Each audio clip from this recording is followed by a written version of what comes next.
Sri Sai Satcharita, Chapter 3, Title Sai Baba's Sanction and Promise, Assignment of Work to Devotees, Baba's Stories as Bacon Light, His Motherly Love, Rohila's Story, His Sweet and Nectar-like Words. Sai Baba's Sanction and Promise. As described in the previous chapter, Sai Baba gave his complete assent to the writing of Satcharita and said, I fully agree with you regarding the writing of Satcharita. You do your duty. Do not be afraid in the least. Steady your mind and have faith in my words. If my Leelas are written, the avidya, that is nescience, will vanish, and if they are attentively and devoutly listened to, the consciousness of the worldly existence will abate, and strong waves of devotion and love will rise up, and if one dives deep into my Leelas, he would get precious jewels of knowledge. Hearing this, Author was much pleased, and he at once became fearless and confident, and thought that work was bound to be a success. Then, turning to Shama, that is Madhavrao Deshpande, Sai Baba said, If a man utters my name with love, I shall fulfill all his wishes, increase his devotion, and if he sings earnestly my life and my deeds, him I shall beset in front and back and on all sides. Those devotees who are attached to me heart and soul will naturally feel happiness.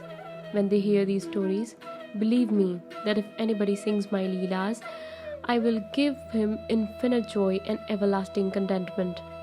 It is my special characteristic to free any person who surrenders completely to me, and who does worship me faithfully, and who remembers me and meditates on me constantly. How can they be conscious of worldly objects and sensations, who utter my name, who worship me, who think of my stories and my life, and who thus always remember me? I shall draw out my devotees from the jaws of death. If my stories are listened to, all the diseases will be gotten rid of. So, hear my stories with respect, and think and meditate on them, assimilate them. This is the way of happiness and contentment. The pride and egoism of my devotees will vanish. The mind of the hearers will be set at rest. And if it has wholehearted and complete faith, it will be one with the Supreme Consciousness. The simple remembrance of my name as Sai Sai will do away with the sins of speech and hearing. Different works assigned to different devotees. The Lord entrusts different works to different devotees. Some are given the work of building temples and mats, or ghats, that is the flight of steps on rivers.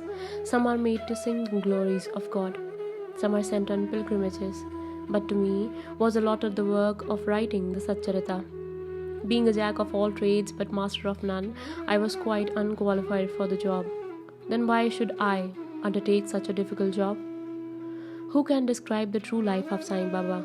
Sai Baba's grace alone can enable one to accomplish this difficult task. So, when I took up the pen in my hand, Sai Baba took away my egoism and wrote himself his stories. The credit of writing these stories and relating these therefore goes to him and not to me. Though Brahmin by birth, I lacked the two eyes, that is the sight or vision of Shruti and Smriti, and therefore was not at all capable of writing the Satcharita. But the grace of Lord makes a dumb man talk, enables a lame man to cross a mountain. He alone knows the knack of getting things done as he likes. Neither the flute nor the harmonium know the sounds and how they are produced. This is the concern of the player. The oozing of the Chandrakant jewel and the surging of the sea are not due to the jewel in the sea, but the rise of the moon. Baba's stories as Bacon Light. Lighthouses are constructed at various places in the sea to enable the boatmen to avoid rocks and dangers and make them sail safely. Sai Baba's stories serve a similar purpose in the ocean of worldly existence. They surpass the nectar in sweetness and make our worldly path smooth and easy to traverse. Blessed are the stories of the saints. When they enter our hearts through the ears, the body consciousness or egoism and the sense of duality vanish. And when they are stored in the heart, doubts fly out to all sides. Pride of the body will fall, and the wisdom will be stored in abundance. The description of Baba's pure fame and the hearing of the same with love will destroy the sins of the devotee, and therefore this is the simple sadhana for attaining salvation. The sadhana for Krita age was Shamadam, that is, tranquility of the mind and body. For Treta age, it was sacrifice. For Dwapara, it was worship. And for Kali, that is the present age, it is singing of the name and glory of the Lord. This last sadhana is open to people of all four varnas, that is, Brahmins, Kshatriyas, etc.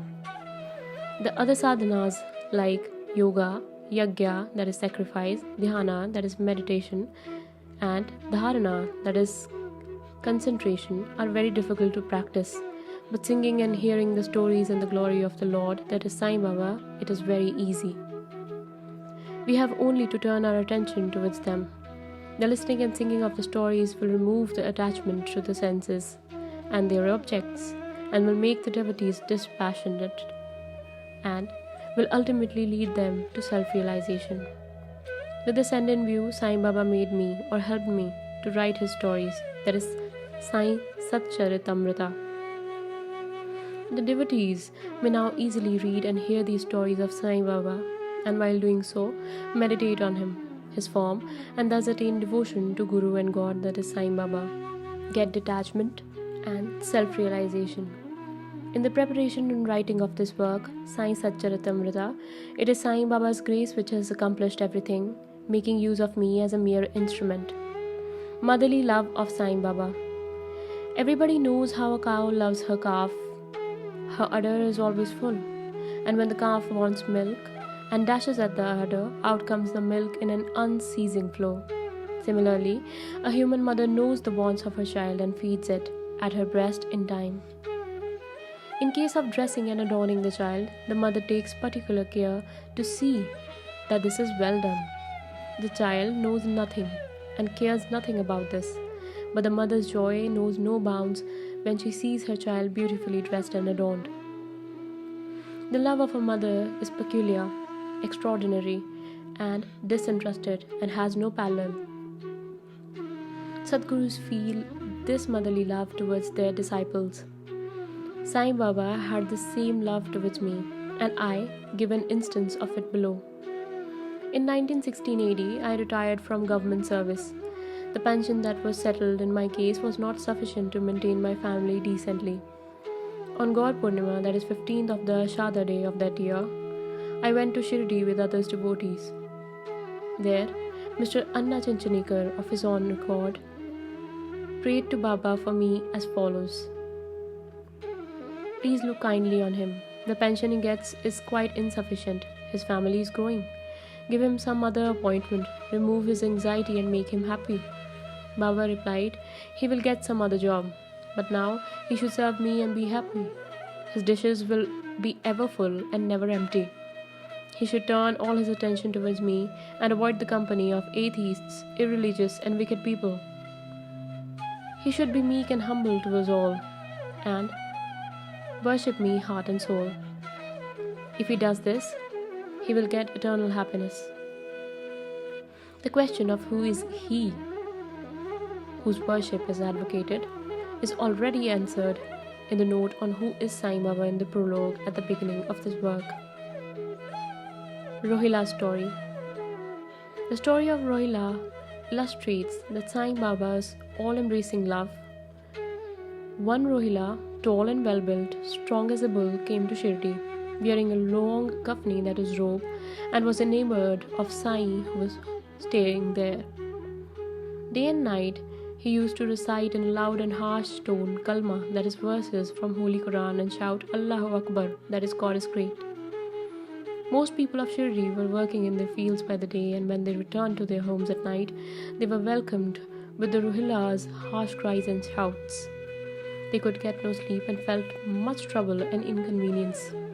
They suffered in silence this nuisance for some days, and when they could stand it no longer, they approached Baba and requested him to check the Rohila and stop the nuisance. Baba did not attend to their complaint. On the contrary, Baba took the villagers to task and asked them to mind their own business and not the Rohila. He said to them, that the Rohila has got a very bad wife, a Zintippi, who tried to come in and trouble the Rohila and himself. But hearing the Rohila's prayers, she dared not enter, and they were at peace and happy. In fact, the Rohila had no wife at all, and by his wife, Baba meant Durbuddhi, that is, bad thoughts. As Baba liked prayers and cries to God better than anything else, he took the side of Rohila and asked the villagers to wait and suffer the nuisance, which would abate in due course. Baba's sweet and nectar-like words. One day at afternoon after the Aarti, devotees were returning to their lodgings when Baba gave the following beautiful advice. Be wherever you like, do whatever you choose. Remember this well, that all that what you do is known to me. I am the inner ruler of all, and seated in their hearts, I envelop all the creatures, the movable and the immovable world. I am the controller, the wire puller of the show of this universe. I am the mother, origin of all beings, the harmony of three gunas, the propeller of all senses, the creator, preserver, and the destroyer. Nothing will harm him who turns his attention towards me, but Maya will lash or whip him who forgets me. All the insects, ants, the visible, movable, and immovable world is my body or form. Hearing these beautiful and precious words, I at once decided in my mind to serve no man henceforth, but my Guru only. But the reply of Baba to Anna Chinchanika's query, which was really mine, that I would get some job, began to revolve in my mind, and I began to think whether it would come to happen. As future events showed, Baba's words came true, and I got a government job, but that was of short duration. Then I became free and solely devoted myself to the service of my Guru, that is Sai Baba. Before concluding this chapter, I request the readers to leave out the various hindrances, that is, indolence, sleep, wandering of mind, attachment to senses, and turn their whole and undivided attention to these stories of Sai Baba. Let their love be natural. Let them know the secret of devotion. Let them not exhaust themselves by other sadhanas. Let them stick to this one simple remedy, that is listening to Sai Baba's stories. This will destroy their ignorance and will secure for them salvation. A miser may stay at various places, but he always thinks of his buried treasure.